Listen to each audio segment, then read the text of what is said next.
Shalom. Yesaya 36, Yerusalem dikepung oleh Sanherib. Satu, maka dalam tahun ke-14 zaman Raja Hizkia, majulah Sanherib, Raja Asyur menyerang segala kota berkubu negeri Yehuda, lalu merebutnya. Kedua, Raja Asyur mengutus juru minuman agung dari Lakis ke Yerusalem kepada Raja Hizkia disertai suatu tentara yang besar. Ia mengambil tempat dekat saluran kolam atas di jalan raya pada padang tukang penatu. Tiga, keluarlah mendapatkan dia Eliakim bin Hilkia, kepala istana dan Sebna panitera negara, serta Yoah bin Asaf bendahara negara. Empat, lalu berkatalah juru minuman agung kepada mereka, baiklah katakan kepada Hizkia, beginilah kata Raja Agung, Raja Asyur. Kepercayaan macam apakah yang kau pegang ini? Ayat 5. Kau kira bahwa hanya ucapan bibir saja dapat merupakan rencana dan kekuatan untuk perang? Sekarang kepada siapa engkau berharap, maka engkau memberontak terhadap aku. Amin. 6. Sesungguhnya engkau berharap kepada tongkat bambu yang patah terkulai itu, yaitu Mesir, yang akan menusuk dan menembus tangan orang yang bertopang kepadanya. Begitulah keadaan Firaun, Raja Mesir, bagi semua orang yang berharap kepadanya. 7. Dan apabila engkau berkata kepadaku, kami berharap kepada Tuhan Allah kami, bukankah dia itu yang bukit-bukit pengorbanannya dan mesbah-mesbahnya telah dijauhkan oleh Hizkia, sambil berkata kepada Yehuda dan Yerusalem, di depan mesbah inilah kamu harus sujud menyembah. 8. Maka sekarang baiklah bertaruh dengan tuanku Raja Asyur. Aku akan memberikan 2.000 ekor kuda kepadamu jika engkau sanggup memberikan dari pihakmu orang-orang yang mengendarainya. 9. Bagaimanakah mungkin engkau memukul mundur satu orang perwira tuanku yang paling kecil, padahal engkau berharap kepada Mesir dalam hal kereta dan orang-orang berkuda? 10. Sekarang pun, adakah di luar kehendak Tuhan aku maju melawan negeri ini untuk memusnahkannya? Tuhan telah berfirman kepadaku, majulah menyerang negeri itu dan musnahkanlah itu. Amin. Ayat 11, lalu berkatalah Eliakim, Sebna, dan Yoah kepada juru minuman agung, silakan berbicara dalam bahasa Aram kepada hamba-hambamu ini, sebab kami mengerti, tetapi janganlah berbicara dengan kami dalam bahasa Yehuda, sambil didengar oleh rakyat yang ada di atas tembok. 12, tetapi juru minuman agung berkata, adakah Tuanku mengutus aku untuk mengucapkan perkataan-perkataan ini hanya kepada tuanmu dan kepadamu saja, bukankah juga pada orang-orang yang duduk di atas tembok, yang memakan tahinya dan meminum air kencingnya bersama-sama dengan kamu? 13.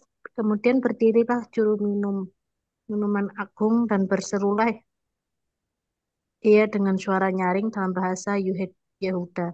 Ia berkata, dengarlah perkataan Raja Agung, Raja Asyur. 14. Beginilah kala kata Raja, janganlah janganlah Hizkia memperdayakan kamu, sebab ia tidak sanggup melepaskan kamu. 15. Janganlah Hizkia mengajak kamu berharap kepada Tuhan dengan mengatakan, tentulah Tuhan akan melepaskan kita. Kota ini tidak akan diserahkan ke dalam tangan Raja Asyur. Amin. 16. Janganlah dengarkan Hizkia, sebab beginilah kata Raja Asyur. Adakanlah perjanjian penyerahan dengan aku, dan datanglah keluar kepadaku. Maka setiap orang daripadamu akan makan dari pohon anggurnya, dan dari pohon aranya seperti minum dari sumurnya. 17. Sampai aku datang dan membawa kamu ke suatu negeri seperti negerimu, suatu negeri yang bergandum dan berair anggur, suatu negeri yang berroti dan berkebun anggur. 18. Jangan sampai Hizkia membujuk kamu dengan mengatakan Tuhan akan melepaskan kita. Apakah pernah para Allah bangsa-bangsa melepaskan negerinya masing-masing dari tangan Raja Asyur? 19. Di manakah para Allah negeri Hamat dan Arpad? Di manakah para Allah negeri Sefarman? Apakah mereka akan melepaskan Samaria dari tanganku? 20. Siapakah di antara semua Allah negeri-negeri ini yang telah melepaskan negeri mereka dari tanganku, sehingga Tuhan sanggup melepaskan Yerusalem dari tanganku? 21. Tetapi orang berdiam diri dan tidak menjawab dia sepatah kata pun, sebab ada perintah raja bunyinya, jangan kamu menjawab dia. Kemudian pergilah Eliakim bin Hilkiah, kepala istana, dan Sebna, panitera negara, dan Yoah bin Asaf, bendahara negara, menghadap Hizkia dengan pakaian yang dikoyakkan, lalu memberitahukan kepada raja perkataan juru minuman agung. Yesaya 37. Yerusalem luput dari tangan Sanherib. Ayat 1. Segera sesudah Raja Hizkia mendengar itu, dikoyakannya lah pakaiannya, dan diselubunginya lah badannya dengan kain kabung. Lalu masuklah ia ke rumah Tuhan.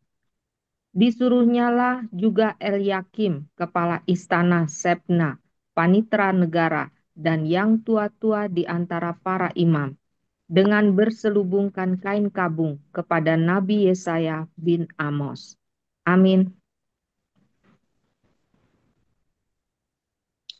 Berkatalah mereka kepadanya, beginilah kata Hizkia, hari ini hari kesesakan, hari hukuman dan penistaan, sebab sudah datang waktunya untuk melahirkan anak, tetapi tidak ada kekuatan untuk melahirkannya. 4. Mungkin Tuhan Allahmu sudah mendengar perkataan juru minuman agung yang telah diutus oleh Raja Asyur, tuannya, untuk mencela Allah yang hidup, sehingga Tuhan Allahmu mau memberikan hukuman karena perkataan-perkataan yang telah didengarnya. Maka baiklah engkau menaikkan doa untuk sisa yang masih tinggal ini. 5.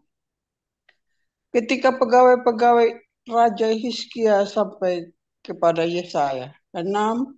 Berkatalah Yesaya kepada mereka, beginilah kamu katakan kepada Tuanmu, beginilah firman Tuhan.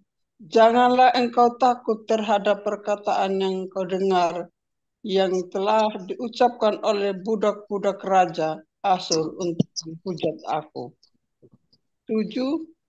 Sesungguhnya aku akan menyuruh suatu roh masuk ke dalamnya, sehingga ia mendengarkan suatu kabar dan pulang ke negerinya.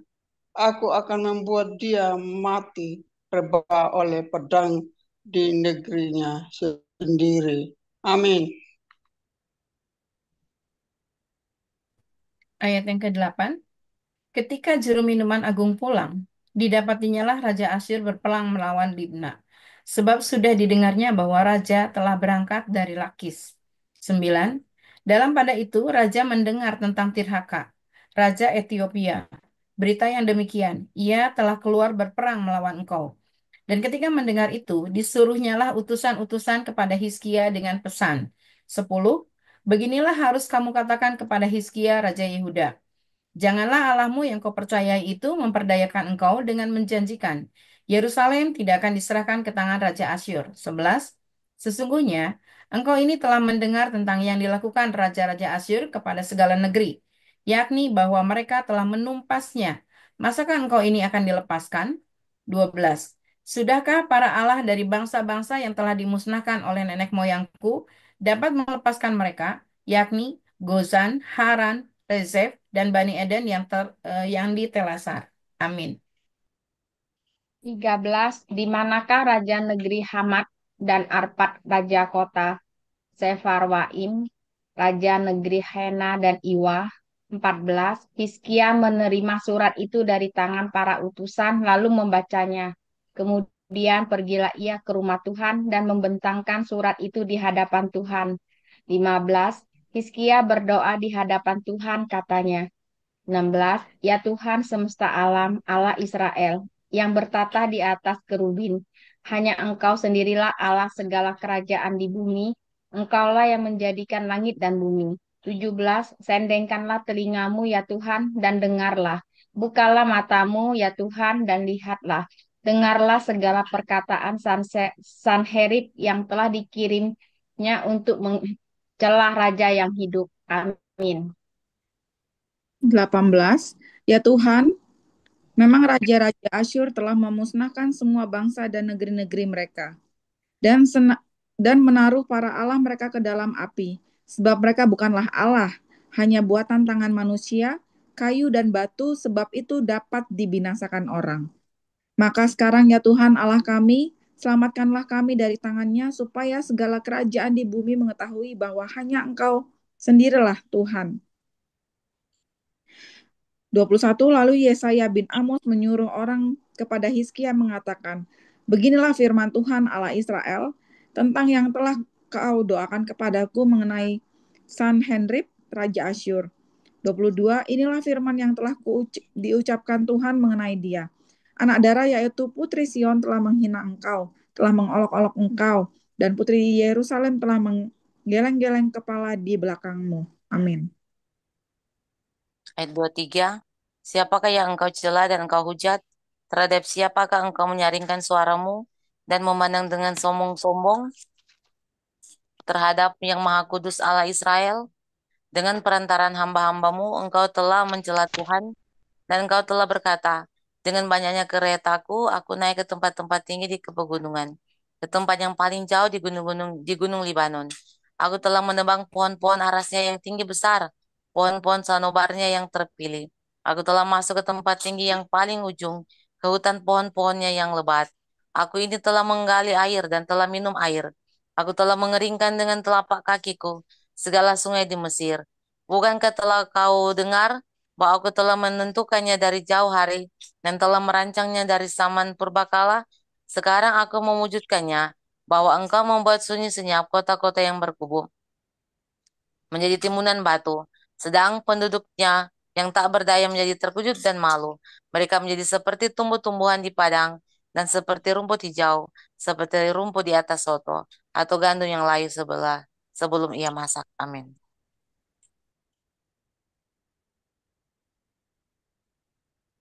Gabriel mau ikut baca? Gabriel? Iya, Iya. Ya, mau tadi ikut baca. baru masuk. Oh, ini Yesaya 37 ayat 28. Mau ikut baca? Iya, ikut aja, Bun. Ya. Berapa pasal, Bun? 5. Jadi Yesaya 37 ayat 28, 5 ayat ya. Oke, siap, Bunda. Nah. Demikian firman Tuhan. Yesaya 37 ayat 28. Aku tahu jika engkau bangun atau duduk, jika keluar atau masuk, atau jika engkau mengamuk terhadap aku. 29. Oleh karena engkau telah mengamuk terhadap aku, dan kata-kata keangkuhanmu telah naik sampai ke telingaku, maka aku akan menaruh kelingkirku pada hidungmu, dan kekangkung pada bibirmu, dan aku akan memulangkan engkau melalui jalan dari mana engkau datang. 30. Dan inilah yang akan menjadi tanda bagimu, hai Hizkia, dalam tahun ini orang makan apa yang tumbuh sendiri, dan dalam tahun yang kedua apa yang tumbuh dari tanaman yang pertama, tetapi dalam tahun yang ketiga menaburlah kamu menuai, membuat kebun anggur dan memakan buahnya, dan orang-orang yang terluput di antara kaum Yehuda, yaitu orang-orang yang masih tertinggal, akan berakal pula ke bawah dan menghasilkan buah ke atas. 32. Sebab dari Yerusalem akan keluar dari orang yang tertinggal, dan dari gunung Sion, orang-orang yang terluput giat cemburu. Tuhan semesta alam akan melakukan hal ini. Amin. 3:3. Sebab itu beginilah firman Tuhan mengenai Raja Asyur. Ia tidak akan masuk ke kota ini dan tidak akan menembakkan panah ke sana. Juga ia tidak akan mendatanginya dengan perisai dan tidak akan menimbun tanah menjadi tembok untuk mengepungnya. 3:4, melalui jalan dari mana ia datang, ia akan pulang. Tetapi ke kota ini ia tidak akan masuk, demikianlah firman Tuhan. 3:5, dan aku akan memagari kota ini untuk menyelamatkannya, oleh karena aku dan oleh karena Daud hambaku. 3:6, keluarlah malaikat Tuhan, lalu dibunuhnyalah 185.000 orang di dalam perkemahan Asyur. Keesokan harinya pagi-pagi tampaklah semua bangkai orang-orang mati belaka. 3:7, sebab itu berangkatlah Sanherib Raja Asyur dan pulang, lalu tinggallah ia ke Niniwe. Saya sampaikan ke 38. 38, pada suatu kali ketika ia sujud menyembah di dalam kuil Nisrok, Allahnya, maka Andramelek dan Sarezer, anak-anaknya, membunuh dia dengan pedang dan mereka meloloskan diri ke tanah Ararat. Kemudian Asar Hadon, anaknya, menjadi raja menggantikan dia. Amin. Pasal 38, Hizkia sakit dan disembuhkan. Ayat 1, pada hari-hari itu Hizkia jatuh sakit dan hampir mati. Lalu datanglah Nabi Yesaya bin Amos dan berkata kepadanya, beginilah firman Tuhan, sampaikanlah pesan terakhir pada keluargamu, sebab engkau akan mati, tidak akan sembuh lagi. Ayat 2, lalu Hizkia memalingkan mukanya ke arah dinding dan ia berdoa kepada Tuhan. 3, ia berkata, Tuhan, ingatlah kiranya bahwa aku telah hidup di hadapanmu dengan setia dan dengan tulus hati, dan bahwa aku telah melakukan apa yang baik di matamu. Kemudian menangislah Hizkia dengan sangat. 4, maka berfirmanlah Tuhan kepada Yesaya. 5, pergilah dan katakanlah kepada Hizkia, beginilah firman Tuhan, Allah Daud. Bapak leluhurmu telah kudengar doamu, dan telah kulihat air matamu. Sesungguhnya aku akan memperpanjang hidupmu 15 tahun lagi. Amin. Pasal 38 ayat 6 sampai 10. Dan aku akan melepaskan engkau dan kota ini dari tangan Raja Asyur, dan aku akan memagari kota ini. 7. Inilah yang akan menjadi tanda bagimu dari Tuhan, bahwa Tuhan akan melakukan apa yang telah dijanjikannya. 8. Sesungguhnya bayang-bayang pada penunjuk matahari buatan Ahas akan kubuat mundur ke belakang 10 tapak yang telah dijalaninya. Maka pada penunjuk matahari itu, matahari pun mundurlah ke belakang 10 tapak dari jarak yang telah dijalaninya. 9. Karangan Hizkia Raja Yehuda sesudah ia sakit dan sembuh dari penyakitnya. 10. Aku ini berkata, dalam pertengahan umurku aku harus pergi, ke pintu gerbang dunia orang mati aku dipanggil, untuk selebihnya dari hidupku. Amin. Ayat 11, aku berkata, aku tidak akan melihat Tuhan lagi di negeri orang-orang yang hidup. Aku tidak akan melihat seorang pun lagi di antara penduduk dunia. 12, pondok kediamanku dibongkar dan dibuka seperti kemah gembala, seperti tukang tenun menggulung tenunannya. Aku menghampiri hidupku. Tuhan memutus nyawaku dari benang hidup. Dari siang sampai malam engkau membiarkan aku begitu saja. 13, aku berteriak minta tolong sampai pagi. Seperti singa demikianlah Tuhan menghancurkan segala tulang-tulangku. Dari siang sampai malam engkau membiarkan aku begitu saja. 14, seperti burung layang-layang demikianlah aku menciap-ciap, suaraku redup seperti suara merpati.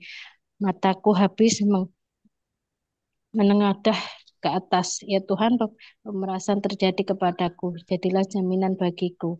Ayat 15, apakah yang akan kukatakan dan kuucapkan kepada Tuhan? Bukankah Dia yang telah melakukannya? Aku sama sekali tidak dapat tidur karena pahit pedihnya perasaanku. Amin.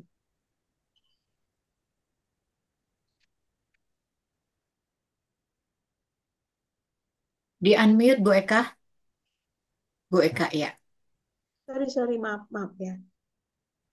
16. Ya Tuhan, karena inilah hatiku mengharap Engkau. Tenangkanlah rohku. Buatlah aku sehat, buatlah aku sembuh. 17. Sesungguhnya penderitaan yang pahit menjadi keselamatan bagiku. Engkaulah yang mencegah jiwaku dari lobang kebinasaan. Sebab Engkau telah melemparkan segala dosaku jauh dari hadapanmu. 18.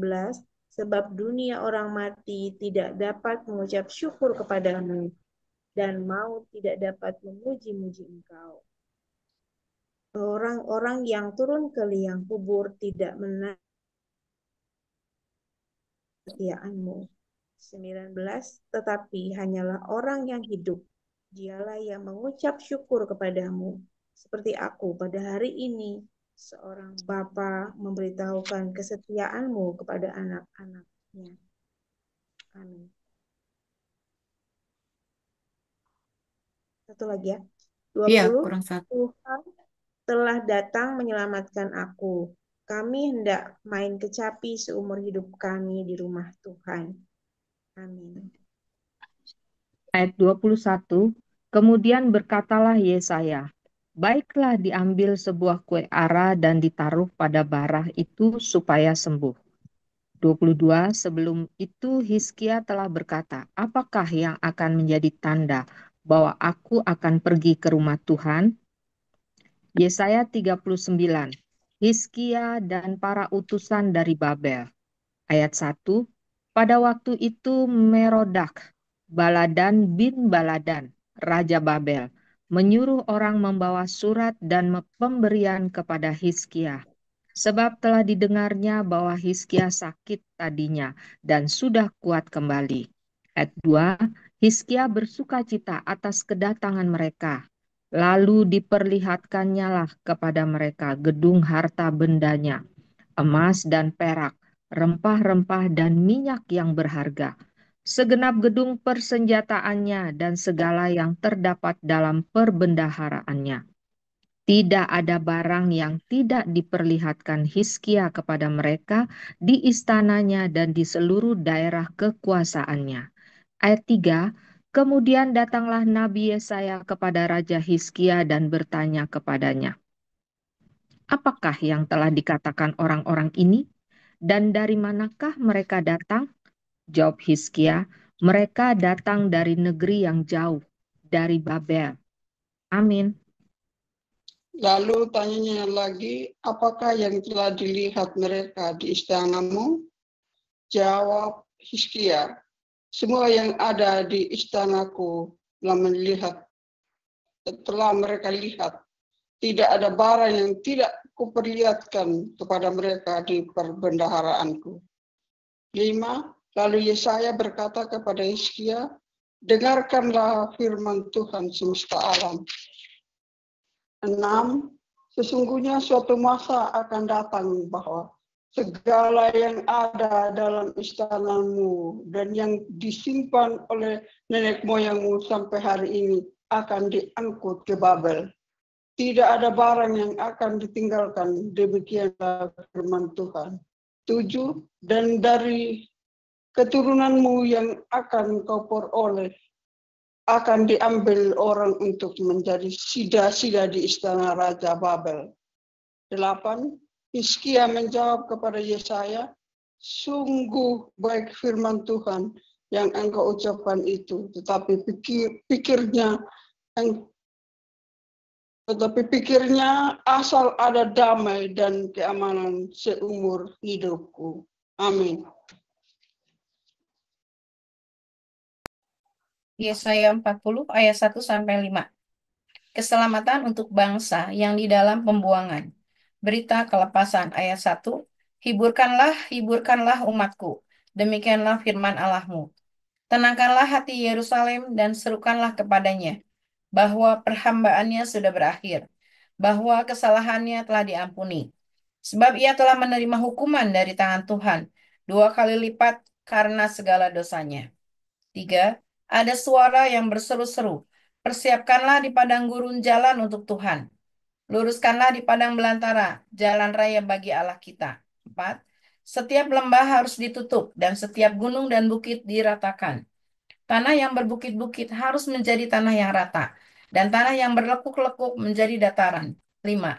Maka kemuliaan Tuhan akan dinyatakan, dan seluruh umat manusia akan melihatnya bersama-sama. Sungguh, Tuhan sendiri telah mengatakannya. Amin. Ayat 6, ada suara yang berkata, berserulah. Jawabku, apakah yang harus kuserukan? Seluruh umat manusia adalah seperti rumput, dan semua semaraknya seperti bunga di padang. 7, rumput menjadi kering, bunga menjadi layu, apabila Tuhan menghembusnya dengan nafasnya. Sesungguhnya lah bangsa itu seperti rumput. 8, rumput menjadi kering, bunga menjadi layu, tetapi firman Allah kita tetap untuk selama-lamanya. 9. Hai Sion pembawa kabar baik, naiklah ke atas gunung yang tinggi. Hai Yerusalem, pembawa kabar baik, nyaringkanlah suaramu kuat-kuat. Nyaringkanlah suaramu, jangan takut.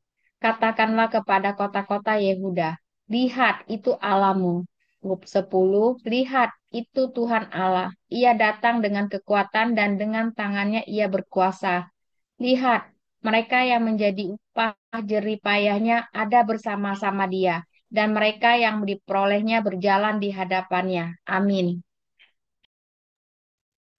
11. Seperti seorang gembala, ia menggembalakan kawanan ternaknya dan menghimpunkannya dengan tangannya. Anak-anak domba di pangkunya, induk-induk domba dituntunnya dengan hati-hati. Allah di atas semua Allah. Siapa yang menakar air laut dengan lekuk tangannya dan mengukur langit dengan jengkal, menyukat debu tanah dengan takaran, menimbang gunung-gunung dengan dasing, atau bukit-bukit dengan neraca? Siapa yang dapat mengatur roh Tuhan atas pemberi petunjuk kepadanya sebagai penasehat? Kepada siapa Tuhan memilih nasihat untuk mendapat pengertian? Dan siapa yang mengajar Tuhan untuk menjalankan keadilan? Atau siapa mengajar dia pengetahuan dan memberi dia petunjuk supaya ia bertindak dengan pengertian? Sesungguhnya, bangsa-bangsa adalah seperti setitik air dalam timba, dan dianggap seperti sebulir debu pada neraca. Sesungguhnya pulau-pulau tidak lebih dari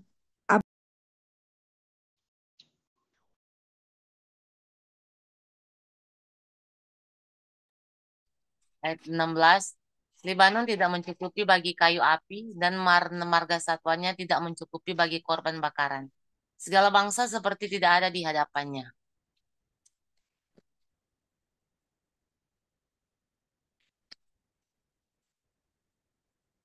Mereka dianggapnya hampa dan sia-sia saja. Jadi dengan siapa hendak kamu samakan Allah, dan apa yang dapat kamu anggap serupa dengan dia? Patungkah tukang besi menuang-menuangnya, dan pandai emas melapisinya. Dengan emas membuat rantai-rantai perak.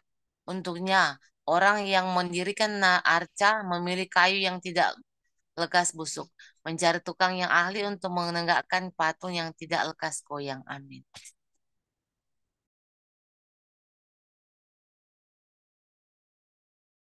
Gabriel Ya benar. 21. Tidakkah kamu tahu? Tidakkah kamu dengar? Tidakkah diberitahukan kepadamu dari mulanya? Tidakkah kamu mengerti dari sejak besar dasar bumi diletakkan? Dia yang bertatah di atas bulatan bumi, yang penduduknya seperti belalang. Dia yang membentangkan langit seperti kain dan memasangnya seperti kemah kediaman. 23. Dia yang membuat pembesar-pembesar menjadi tidak ada, dan yang menjadikan hakim-hakim dunia sia-sia saja. 24. Baru saja mereka ditanam, baru saja mereka ditaburkan, baru saja cangkok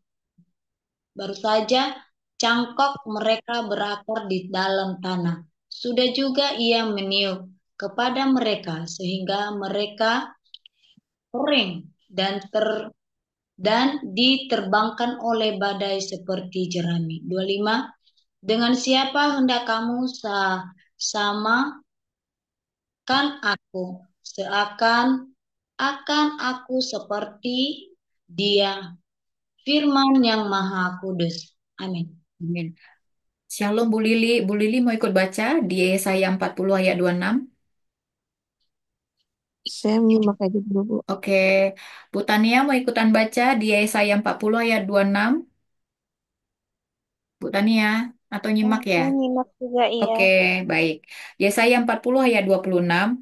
Arahkanlah matamu ke langit dan lihatlah siapa yang menciptakan semua bintang itu dan menyuruh segenap tentara mereka keluar sambil memanggil nama mereka sekaliannya, satupun tiada yang tak hadir. Oleh sebab ia maha kuasa dan maha kuat. 27. Mengapakah engkau berkata demikian, hai Yakub, dan berkata begini, hai Israel? Hidupku tersembunyi dari Tuhan, dan hakku tidak diperhatikan Bapakku. Tidakkah kau tahu dan tidakkah kau dengar? Tuhan ialah Allah kekal yang menciptakan bumi dari ujung ke ujung. Ia tidak menjadi lelah dan tidak menjadi lesu. Tidak terduga pengertiannya. 29. Dia memberi kekuatan kepada yang lelah dan menambah semangat kepada yang tidak berdaya. 30. Orang-orang muda menjadi lelah dan lesu, dan teruna-teruna jatuh tersandung. Amin. Oh, 31 terakhir ya. Tetapi, iya, satu lagi. Tetapi orang-orang yang menanti-nantikan Tuhan mendapat kekuatan baru.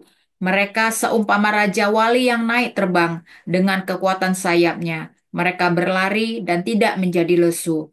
Mereka berjalan dan tidak menjadi lelah. Amin.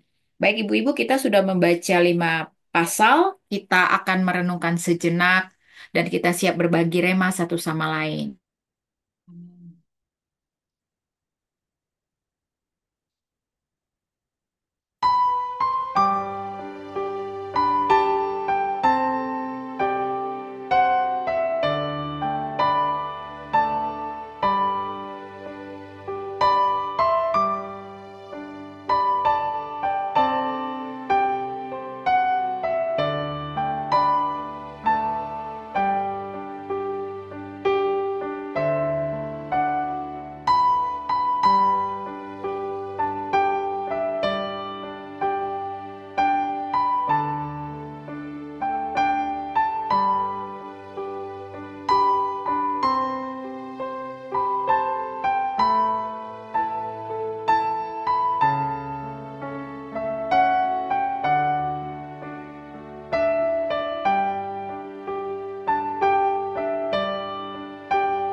Baik, ibu-ibu, silakan. Siapa yang mau sharing temanya?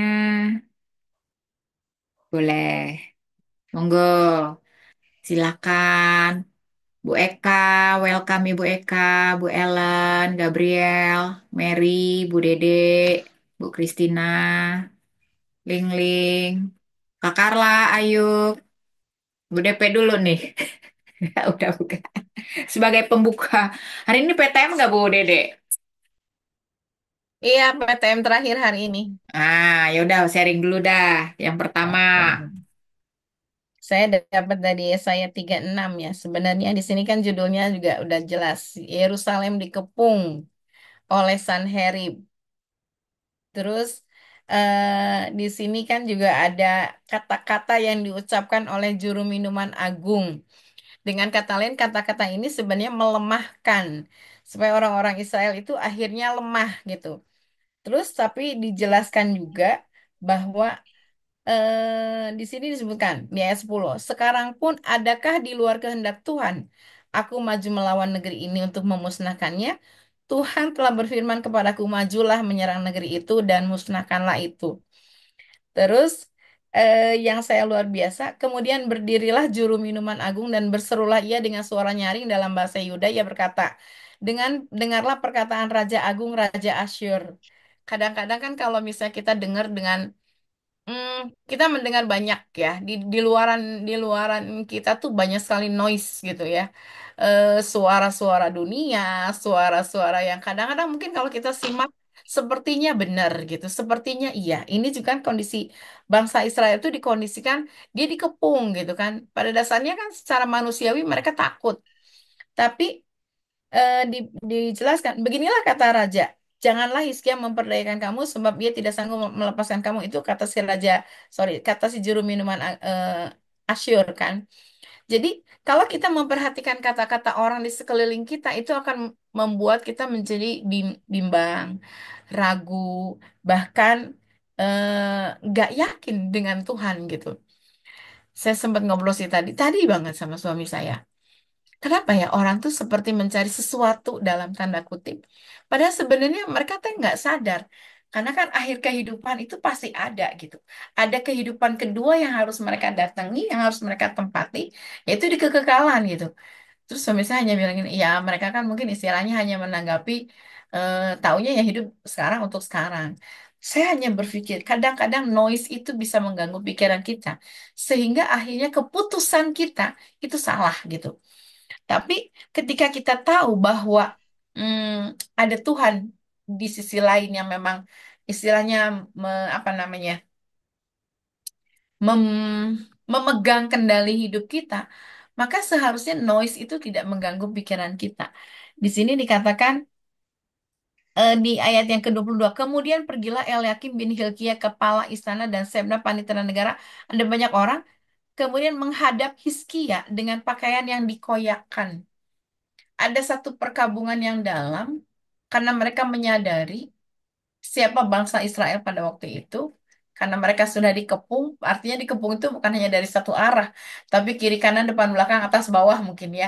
Jadi dari berbagai arah yang membuat mereka akhirnya menjadi gentar, yang membuat mereka akhirnya tapi syukur di sini mereka akhirnya lari kepada yang benar gitu. Di pasal berikutnya disebutkan bahwa mereka mencari Tuhan, akhirnya mereka menemukan Tuhan dan akhirnya Tuhan sendiri yang membela mereka. Jadi ketika saya menyadari bahwa hidup ini memang tidak semua orang tuh punya sesuatu yang disebut dengan kapasitas yang luar biasa. Tapi ketika kita tahu bahwa ada satu pemegang kendali dalam hidup kita, maka ketika kita memegang dia sebagai satu pemegang kendali atau yang megang kontrol hidup kita, maka kita percaya bahwa kekuatan Tuhan itu di atas segalanya. Meskipun mungkin dalam tanda kutip ya kita dengar ada banyak sekali orang yang apa sih secara perekonomian mereka menghadapi masa-masa yang sulit gitu, masa-masa yang tidak jelas. Tapi itu tidak menjadikan kita akhirnya menjadi goyah gitu. Ketika kita goyah, disitulah iblis datang. Tapi ketika kita kuat karena di dalam Tuhan kita punya ketetapan, punya kemenangan, punya kekuatan, ya kita akan menjadi semakin kuat. Itu saja sih mungkin Bu Joli. Makasih. Ibu Dede ya, tadi menarik ya ibu-ibu ya. Sebenarnya untuk kita juga ini ya, noise itu sangat mengganggu. Iya ya, kadang-kadang tuh kita ini mungkin karena perempuan ya, jadi apa ya, suara-suara berisik yang di luar itu yang sebenarnya tuh nggak penting banget gitu ya, itu suka tanpa kita sadari itu kita pikirin dan itu ternyata mengganggu pikiran kita. Menurut saya memang benar yang tadi Bu Dede itu apa ya, omongan-omongan berisik gitu ya yang menurut saya itu nggak penting, itu jangan sampai mengganggu pikiran kita, bahkan dipikir berhari-hari dan kemudian akhirnya membuat kita jatuh sakit hanya karena noise itu tadi gitu ya. Dan tadi tuh kalau nggak salah apa, sudah suara berisik itu kita pikirin terus kita ikuti, nggak tahu salah lagi ya. Wah, ini nih bahaya. Makanya memang penguasaan diri tadi tuh, kendali itu tadi sih menurut saya penting banget ya, kendali di dalam hidup kita seperti itu. Dan kembali tadi, kita harus kuat di dalam kuat kuasa Tuhan seperti itu. Kembali ke situ ya, karena kalau kita terlalu peduli dengan berisik-berisik tadi gitu kan, ya udah, ya kan, kita sudah tahu lah apa yang akan terjadi dengan diri kita. Makanya perlu banget benteng itu tadi ya, apa namanya, benteng terhadap diri kita sendiri. Kita punya Roh Kudus sebenarnya yang membantu kita supaya kita hidupnya juga terkendali seperti itu. Jadi ya seperti Ibu Dede tadi bilang, kita harus kuat di dalam kuat kuasanya Ibu Dede ya. Kita harus jadi pemenang ya. Suara-suara berisik itu nggak usah lah didengerin. Aduh, yang ada bikin kita makin down, terus ada jadi celah ya kan, celah dosa, kesempatan lah si jahat itu masuk mengobrak-abrik. Terima kasih Bu Dede ya. Silakan ibu-ibu lain. Bu Sofi, Bu Ellen, Mary, Bu Gabriel, Bu Eka, Kak Karla, Marina, Bu Renti, Dorea, Lingling, Bu Lili, silakan.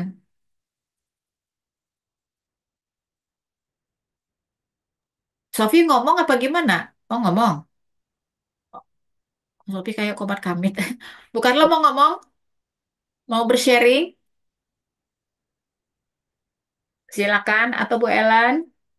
Bu Eka, ayo Bu Eka, udah lama lu nggak dengar suaranya yang merdu. Merdu. Shalom ibu-ibu semuanya. Shalom. Shalom, Ya, Bunda. puji Tuhan bisa sama-sama lagi ya. Em, saya sih apa merema di dalam Yesaya 40 ayat 13 ya.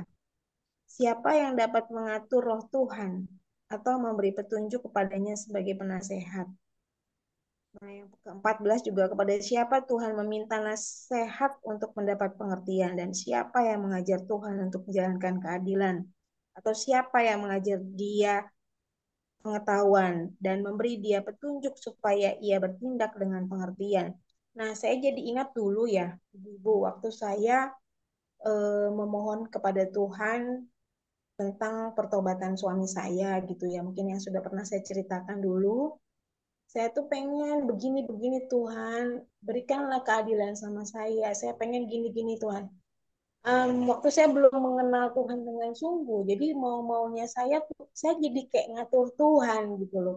Jadi kayak eh, kayaknya gini Tuhan, berikan keadilan sama saya Tuhan, gini-gini. Jadi saya kayak kok jadi saya ngatur gitu. Begitu saya memiliki banyak pengertian sekarang, kok jadi saya yang ngatur Tuhan ya gitu. Dulu saya nggak sadar kalau saya ngatur Tuhan. Setiap saya berdoa, saya selalu mintanya, Tuhan gini dong Tuhan, saya pengen suami saya.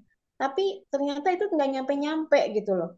Tapi begitu saya mengikuti apa yang Tuhan mau, menjalankan firman-Nya gitu ya, walaupun dulu berat pada saat saya mau kembali lagi kepada suami, saya sempat eh, bingung, bener nggak ya suami saya bertobat gitu ya. Tapi selalu di dalam pikiran saya pada saat ada firman yang berkata bahwa apa yang sudah dipersatukan oleh Tuhan tidak bisa dipisahkan oleh manusia gitu ya. Itu saya seperti dituntun Tuhan untuk ikuti aja firmanku itu, jalanin, lakukan gitu kan. Nah, begitu saya lakukan dan saya menyerahkan semuanya kepada kuasanya Tuhan, ya udah Tuhan saya berserah. Nah, disitulah Tuhan berkarya gitu loh. Ketimbang dulu yang saya berdoa, saya minta-minta malah nggak nyampe-nyampe doa saya. gitu. Itu sih yang saya merema di ayat ini. Dulu waktu saya belum begitu mengenal Tuhan, saya selalu minta, minta, minta, dan itu belum waktunya Tuhan, belum dikasih gitu, nggak dikasih kasih. Tapi begitu saya berserah, karena dan saya menyadari kekuasaan Tuhan, disitulah Tuhan berkarya. Itu jadi Tuhan ingin kita nggak boleh minta-minta terlalu di luar dari apa ya ekspektasi, jadi pusing sendiri kalau nggak menyerahkan semuanya kepada Tuhan. Itu sih yang bisa saya sharingkan, Bu Juli. Terima kasih Bu Eka, bener ya, kita itu kalau itu seperti kita tuh memaksa Tuhan gitu ya. Nah, justru ketika memang dari pengalaman saya juga sih, justru ketika sudah ya udahlah gitu udah pada di titik memang pasrah karena segala usaha sudah dicoba, dibuat begini, alternatif semua dicoba dan ternyata tidak berhasil kan pada akhirnya biasanya kita sudah dalam keadaan pasrah kan. Nah, justru ketika sudah keadaan pasrah, ikhlas, tidak berpikir, ternyata apa? Ketika surrender total itu ya sudahlah Tuhan terserahlah, terus lupa tiba-tiba gitu, tiba-tiba di situ justru Tuhan jawab ya. Nah, itu memang benar ya. Kita ini terlalu mengandalkan manusia kita, mencoba segala macam opsi, tetapi pas pasrah ternyata Tuhan tuh mau kita pasrah aja sama Dia. Percaya ya, seperti itu. Baik, terima Bu kasih ya, Joli Bu. izin live duluan ya. Ya, Bu. Thank you, Bu Dede. Oke, dadah. Silakan Ibu lain ada Bu Ellen? Ya? Belum? Oke. Bu Gabriel? Iya Bunda, sedikit aja Mbak Bunda. Ya. Eh, yang saya dapat dari ini ya, dari Yesaya 40 ayat 8. Rumput menjadi kering, bunga menjadi layu. Tetapi firman Allah kita tetap untuk selama-lamanya. Ya, eh, yang saya rasakan iya ya, Tuhan. Terkadang iman kita itu tergoncang, menjadi kering ketika kita mengalami kesulitan-kesulitan ataupun kita mengalami hal-hal yang tidak kita inginkan. Ya, termasuk dalam firman tadi yang dibilang yang dibaca Ibu dari 13 ya. Kita 13 ya. Karena kita meminta keinginan kita sendiri, Bu. Kita meminta kemauan kita sendiri, bukan kehendaknya Tuhan. Jadi di saat kita merasa tidak kita percaya dengan apa namanya, nah kan firman Tuhan itu untuk selama-lamanya. Firman Tuhan itu itulah kekuatan kita. Nah yang saya rasakan dalam minggu-minggu ini Bun, rumput menjadi kering, bunga menjadi layu, tetapi firman Allah kita tetap untuk selama-lamanya. Ya, ketika saya mengalami rumput kering ini, Bon, saya menyadari bahwasanya, oh, berarti saya memaksa kehendak saya sendiri ya. Karena ketika saya bilang kayak gini, Tuhan kenapa terjadi seperti ini? Kok tidak yang sesuai dengan yang saya inginkan? Kok tidak sesuai dengan apa yang saya rencanakan? Padahal kita nggak menyadari bahwasanya itu rencana Tuhan itu yang terbaik. Bukan rancangan kita yang dikabulkan Tuhan, tetapi rancangan Tuhan yang terkabulkan. Rancangan Tuhan yang memberikan kita itu pengharapan. Dan satu-satunya intinya firman. Kenapa Bu saya bilang itu firman itu? Ya, di saat saya mengalami banyak hal dalam dalam 2 minggu inilah Bun, keadaan apa namanya, keadaanku kurang sehat dan kebutuhan juga menipis. Jadi di dalam pikiran ini udah kayak mana, kayak memaksa Tuhan gitu Bun. Tuhan kenapa nggak ada ini, kenapa. Ya saya sadari setelah saya baru saya sadar, kok bisa seperti itu ya, kok saya memaksa Tuhan jadinya. Yang seperti firman tadi dari ayat yang 13 tadi yang disampaikan Ibu, itu saya memang merasakan juga Bu, bahwasanya saya, oh berarti saya mengatur Tuhan, bukan Tuhan yang mengatur saya, bukan Tuhan yang membawa saya kemana arah Tuhan itu membawa saya. Dan saya sadari juga bahwasanya, oh Tuhan ampunilah hambamu ketika hamba berbuat sedemikian, ketika hamba menjadi lemah, kering, layu. karena kemauan sendiri. Tetapi saya balik lagi Bunda, gini, udahlah, ini semua kesalahan saya sendiri, bukan kesalahan Tuhan. Karena saya memaksa, karena saya eh, kemauan saya. Padahal sudah ditentukan Tuhan bahwasanya kekuatanmu itu adalah firman Tuhan, kekuatanmu itu adalah Tuhan, bukan keinginan sendiri, bukan kemauan sendiri. Tetapi yang saya rasakan, saya berdoa, berdoa, berdoa sampai menangis, Tuhan ampuni, ampuni, ampuni. Jadi karena selama saya bergumul seperti ini, Bu, kering layu, jadi roh itu nggak ada, Bu, nggak ada, jauh, Ya. jauh. Jadi eh, saya bilang kayak gini, Tuhan apa yang terjadi dalam hidupku? Kok rohku nggak ada? Kok roh Tuhan itu nggak ada yang bereaksi dalam tubuhku? Kok rohku itu nggak ada yang menyala-nyala? Kayak kering Bu, kayak mati gitu ya, layu ya Bu ya. Jadi saya berubah lagi, gimana berdoa, bangun bangun jam 1, berdoa, baca firman Tuhan. Eh, jam 4 itu lagi bangun, kan mau siap-siap juga untuk masak untuk anak-anak. Ya berdoa lagi di situ sebelum saya mengambil pekerjaan rumah dulu, saya doa lagi, saya bereskan diri saya sendiri. Tuhan ampunilah hambamu, maafkanlah hambamu, hamba tahu hamba salah, hamba tahu, hamba sadar bahwasanya yang hamba lakukan ini salah, yang saya lakukan ini nggak benar di hadapan Tuhan. Tapi apa yang terjadi Ibu, di saat saya merasa khawatir itu, ya Tuhan berbicara, Ibu Gabriel, jangan seperti begitu. Kamu ingat ada Tuhanmu. Kamu tidak pernah sendiri. Kamu tidak pernah ditinggalkan Tuhan. Ketika kamu percaya, percayalah kepada Tuhan. Nah, itulah yang saya lakukan. Akhir-akhir ini pun saya bangun tiap jam 1, kalau enggak jam 2, saya bangun berdoa, berdoa minta Roh Kudus, karena rohku itu Bu udah nggak ada, udah mati, udah kering, udah layu gitu Bu. Jadi itu yang saya rasakan dalam minggu-minggu ini, itu yang saya rasakan, itu yang saya alami. Tetapi saya bersyukur, berterima kasih juga buat Tuhan, dan buat firman-firman yang kita sharing, buat firman yang kita baca. Ya, saya sangat diberkati malam ini juga. Oh, ini yang saya alami dalam minggu-minggu ini. Saya rasakan dalam minggu-minggu ini. Ini kering, udah layu. Imanku yang layu. Hidupku udah kering karena udah kepikiran kemana-mana, Bun. Ini nggak ada, ini nggak ada. Jadi saya merasa, aduh Tuhan, ampunilah hambamu. Ya, karena tadi kemauan sendiri ya, Bun. Eh, Secara terpaksa. Kenapa ini nggak ada Tuhan? Ini aku mau ini Tuhan, ini aku mau ini Tuhan. Tetapi kita nggak menyadari itu rancangan kita atau rancangan Tuhan. Tetapi rancangan yang terbaik itu ada rancangan Tuhan, bukan rancangan kita manusia. Karena kita manusia hanya mengikuti dan melakukan apa yang Tuhan kehendaki dalam hidup kita. Nah, itu yang saya rasakan. Tapi saya puji Tuhan Ibu, udah pulih, udah bisa merasakan lagi hadirat Tuhan, sudah bisa lagi bangkit kembali. Nah, saya juga nanti minta dukungan doa ya Bu ya, supaya tidak ini supaya bertambahlah kekuatan dan bertambah lagi berbalik dengan sungguh-sungguh lagi kepada Tuhan, tidak ini ya, tidak bersungut-sungut di istilahnya bersungut-sungut ya Bu ya, nggak bersungut-sungut lagi. Tetapi saya memang saya menyadari bahwasanya saya yang salah, Tuhan bukan Tuhan yang salah. Saya sadari ini yang saya ambil ini dari ini ya, dari ayat 8 tadi.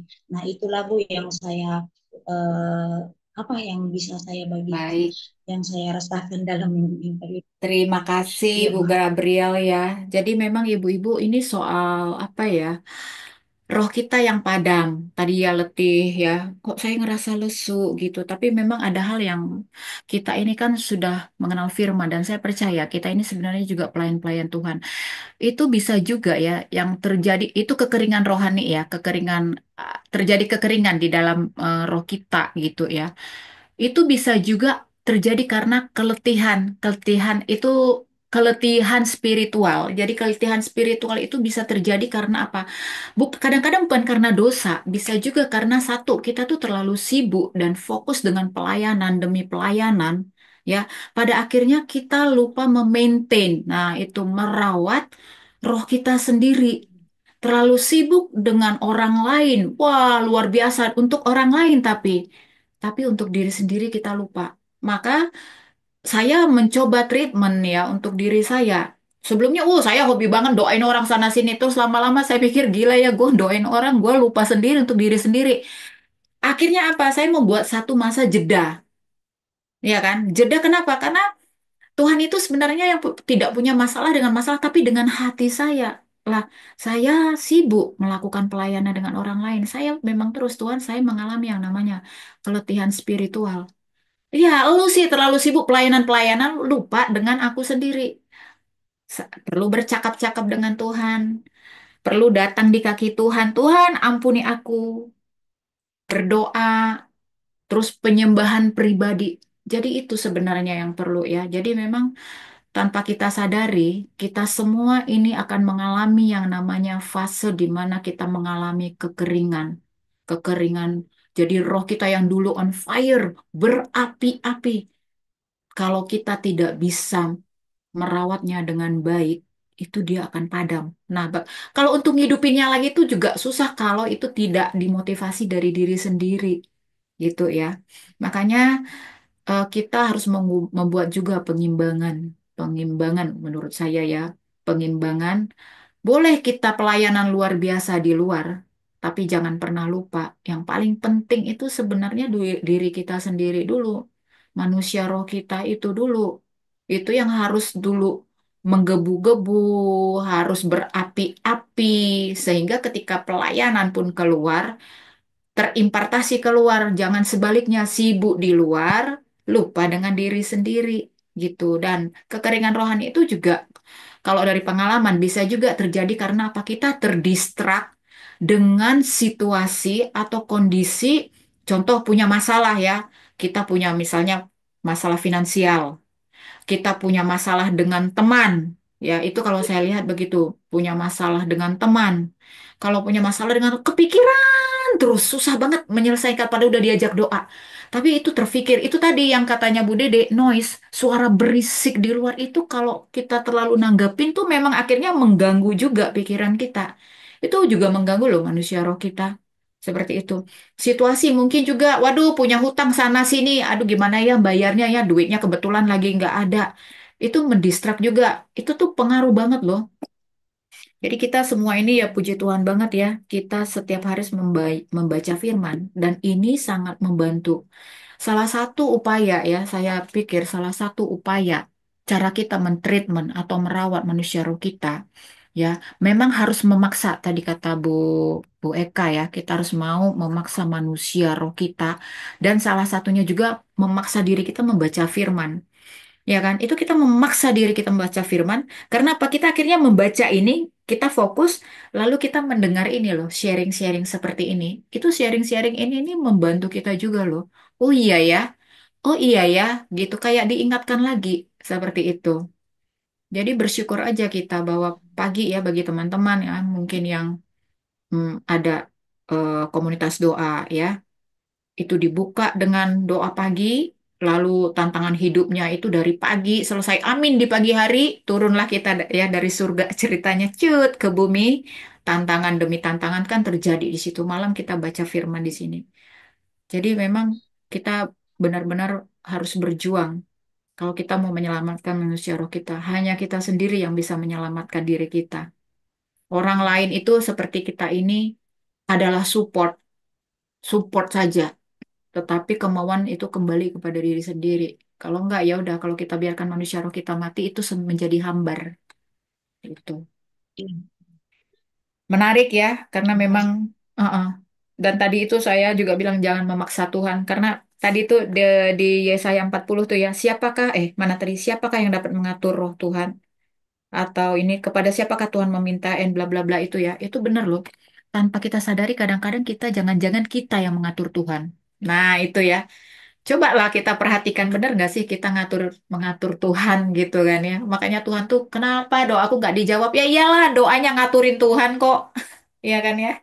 Seperti Ya, itu. ya, betul. Kita mengatur Tuhan tanpa kita sadari gitu. Memang kuncinya kita tuh pasrah ya. Jadi saya juga gitu sih ibu-ibu kalau doa itu sekarang, ya Tuhan ini semua harta-harta milikmu. Jadi bantu aku untuk bisa mengelola hartamu ini bagaimana. Kalau kesel sama anak itu ya sama suami, ya Tuhan ini titipanmu suami titipan, anak-anak titipan. Bantu aku bagaimana bisa berhadapan sama mereka karena aku nggak tahu bagaimana aku harus berhadapan. Saking sudah pasrahnya nggak tahu gitu ya daripada kita intinya keluar tanduk lagi.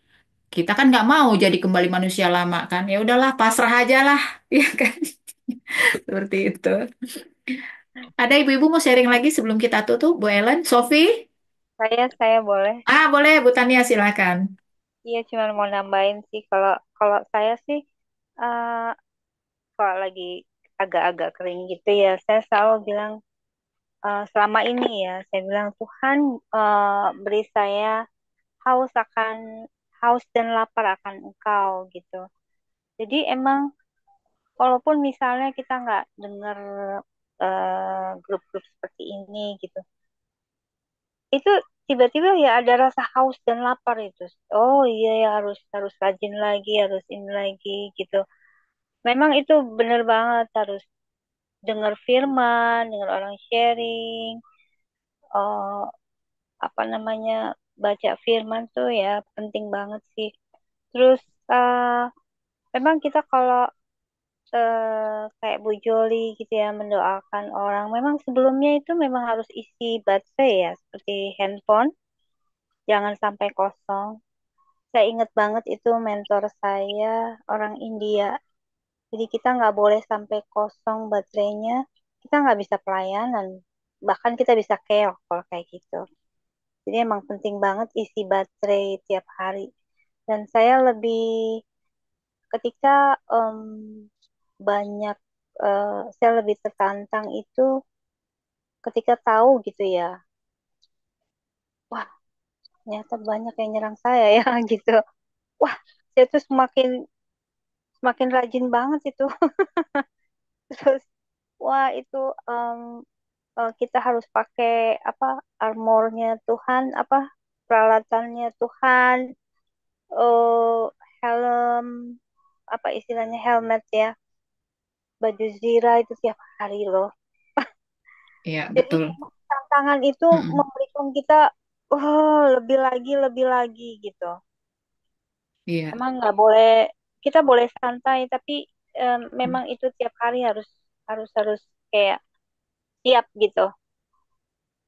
Ya itu aja sih. iya. Kasih. Baik, terima kasih Mbak Mbak Tania ya. Baik ibu-ibu, kita akan mengakhiri eh, bacaan firman kita luar biasa ya. Mari kita sama-sama berjuang supaya kita itu tidak layu. Jangan sampai manusia roh kita itu padam ya. Karena kita terlalu sibuk dengan kegiatan kita, terlalu sibuk dengan pelayanan kita sampai kita lupa memperhatikan manusia roh kita. Baik ibu-ibu, kita tutup di dalam doa ya. Kita sudah selesai membaca Yesaya. Baik, saya yang akan pimpin doa. Mari kita bersatu di dalam doa. Ya Bapa, terima kasih kami sudah membaca firman-Mu Tuhan. Sungguh luar biasa Tuhan, kami sudah sharing satu sama lain di pembacaan kami hari ini Tuhan. Kami tahu Tuhan, rema-rema yang dibagikan tadi Tuhan, itu sangat membuatkan kami satu sama lain.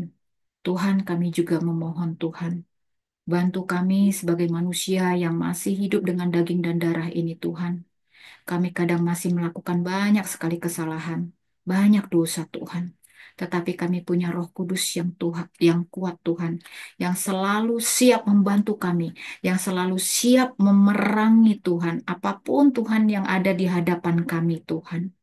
Bapa, kami memohon Tuhan, biarlah Roh Kudus-Mu itu Tuhan masuk ke dalam diri kami Tuhan untuk terus Tuhan mengingatkan kami agar kami mampu berjaga-jaga supaya kami tidak terdistrak dengan keadaan ataupun kondisi yang ada di sekitar kami sehingga kami Tuhan tidak memberi prioritas kepadamu ya Bapa. Bapa, Engkau mengurapi kami dari atas kepala sampai ke ujung kaki, karena kami ini adalah milik-Mu ya Bapa. Kami berdoa juga Tuhan untuk semua ibu-ibu yang ada di Zoom ini Tuhan. Berdoa untuk Ibu Ellen, berdoa untuk Ibu Gabriel, berdoa untuk Ibu Eka Tuhan, berdoa juga untuk Ibu Sofi, Ibu Tania, Ibu Lili, Ibu Ike, Ibu Lingling, Dorea dan Ida, Ibu Renti dan Ibu Marina Kamagi, serta hamba sendiri Tuhan. Bapa, kami tidak mau manusia roh kami kering. Oleh karena itu Tuhan, hadirlah ya Roh Kudus di tengah-tengah kami. Hadirlah ya Roh Kudus setiap hari. Urapi kami Tuhan, urapi pikiran kami Tuhan dengan pikiran Kristus, sehingga kami tidak menjadi manusia yang overthinking, kami tidak menjadi manusia yang berpikir aneh-aneh bahkan negatif, semua pikiran-pikiran negatif terhadap orang yang bahkan pernah singgah, dan kami membuat asumsi-asumsi yang tidak benar terhadap orang lain Tuhan, kami patahkan di dalam nama Tuhan Yesus. Pikiran kami diganti setiap hari dengan pikiran yang baru, dengan pikiran positif, dengan pikiran Kristus.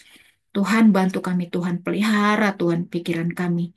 Tuhan hamba juga berdoa Tuhan untuk bibir mulut perkataan kami. Kami tahu Tuhan bahwa kelemahan kami adalah di perkataan.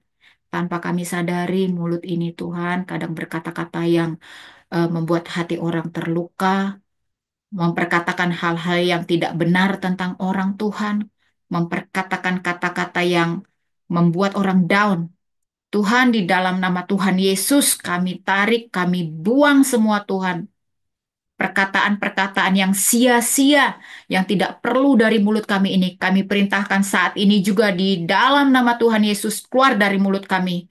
Ya Roh Kudus, kami mengundang rohmu itu untuk berjaga-jaga di liang bibir mulut kami ini, supaya kami mampu mengontrol setiap perkataan yang keluar dari mulut kami. Bantu kami Tuhan, kami memerlukan Roh Kudusmu itu setiap hari, supaya kami bisa mengontrol bibir ini, karena kami tahu lidah kami ini tidak bertulang, tapi kami tahu juga lidah ini Tuhan bisa menimbulkan masalah besar bagi orang lain. Kami tidak mau itu terjadi Tuhan. Kami memerlukan Roh Kudusmu itu untuk berjaga-jaga di bibir liang bibir kami ini Tuhan. Bantu kami Tuhan.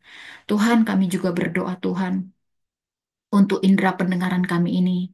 Tuhan, mampukan kami untuk bisa tidak mengubris setiap noise atau kebisingan-kebisingan perkataan-perkataan yang sia-sia yang mungkin singgah di telinga kami, kemudian menjadi pikiran kepada kami, kemudian kami menjadi down karena perkataan yang sia-sia itu. Di dalam nama Tuhan Yesus, semua pikiran kami yang ada di sini, semua indera pendengaran kami yang ada di Zoom ini diurapi oleh darah Kristus, sehingga semua perkataan yang sia-sia yang ditujukan kepada kami, yang membisikkan kepada kami, itu tidak bisa kami ingat, bahkan itu mental di dalam nama Tuhan Yesus. Kami tidak mau mendengar perkataan yang sia-sia di dalam nama Tuhan Yesus. Biarlah firman Tuhan, perkataan yang memotivasi, yang membangun, itulah yang diterima oleh indera pendengaran kami. Bapak, kami juga berdoa untuk hati kami Tuhan. Perbaharui hati kami setiap hari Tuhan.